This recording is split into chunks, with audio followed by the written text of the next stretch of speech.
The history of the British is the history of a seafaring nation, because although we live on this poxy little island just off the coast of Europe, for many years Britannia really did rule the fucking waves.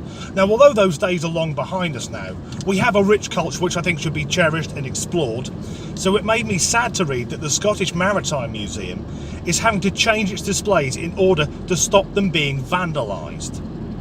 Now, who on earth would vandalise a maritime museum? Could it be something about Britain's past being a slave trading nation, because sadly we were? Or is it to do with it being in Scotland where the current nuclear fleet is housed? No. What's been happening is vandals have been going to the displays and scratching out all references to ships being referred to as she or her. Now, who the fuck finds calling a ship feminine sexist? I mean, if these misguided little morons had done their fucking homework, they'd find there's a reason that ships are referred to as female. But sadly, the museum is saying from now on its exhibits will all be gender neutral.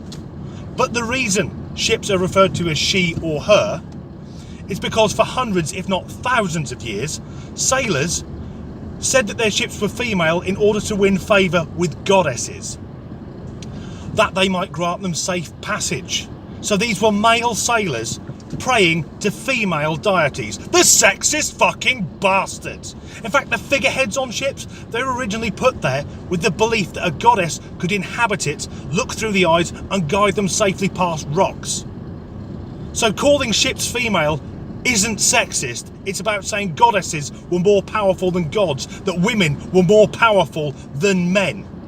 I mean, God help these little fucking vandals if they ever go to France where everything is gendered. If you want to buy custard in France, that's crème anglais, but you have to call it la crème anglais, not le crème anglais, because custard is fucking female.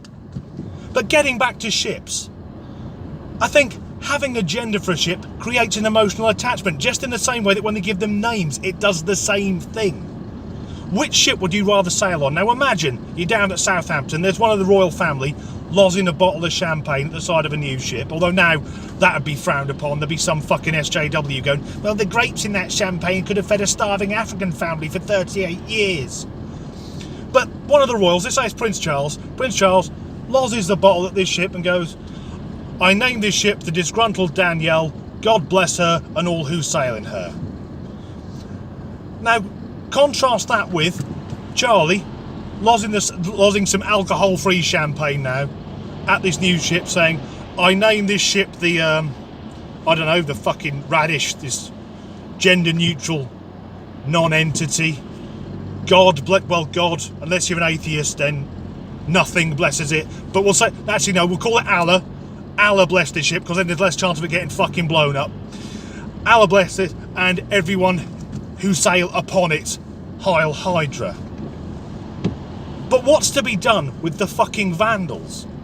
Well, if they can be caught, clearly they have an interest in the sea, because they're going to a maritime museum.